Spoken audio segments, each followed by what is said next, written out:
Assalomu alaykum, bizda suv kanalimiz kuzatuvchilari. Mana bugungi biz aerofil koteliga keldik. Aerofil kotel. Xo'p, bunda nima muammo bo'lgan ekan? Bunda suv manometr datchigini almashtirdik. Sababi qotib qolgan ekan. Qotib qolgan datchikni o'zini bartaraf qilish imkoni bor. Yo'q emas, mana aka qotib qolgan. Lekin mana bu polniy liniyaga suv kirmasligi mumkin. O'shaning uchun mana uchida tosh yo qurum tiqilib qolgan hisobiga tozalasa bo'lardi. Lekin bunday sistema emas. Bu chiska qilinmaganligi uchun polniy sistemada o'zi qotib qolgan. Xo'p, keyingisi mana aerofil kotellarimizni ko'p kishi aytadi, qanday podключение qilsam bo'ladi? BC, LP degan ошибкалар beradi. Bu narsa LP bu suvdagi, BC gazdagi bo'ladi.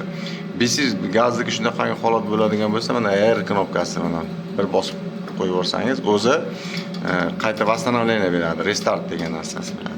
Keyin biz обязательно suv bosimimiz 1.1, 1.2 da bo'lishi kerak. Bu ko'rsatilgan standart bo'yicha turadi. Xo'p, keyingisi kotelda bunday narsa bo'ladi. Gazni regulovka qilinadigan joy bilan bir xillarda reduktor bo'lmaydi. Reduktor bo'lmaganligi hisobiga gaz bosim olov xonasida juda baland olov yonadi.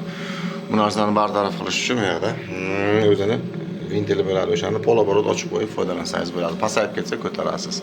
Xo'p, shunaqangi kerakli o'nta bir savol javob bo'ladigan bo'lsa, bizni lichkamizga murojaat qilsangiz yoki pastdagi nomerlarimizga qo'ng'iroq qilsangiz yoki kommentariy yozsangiz javob berib ketamiz.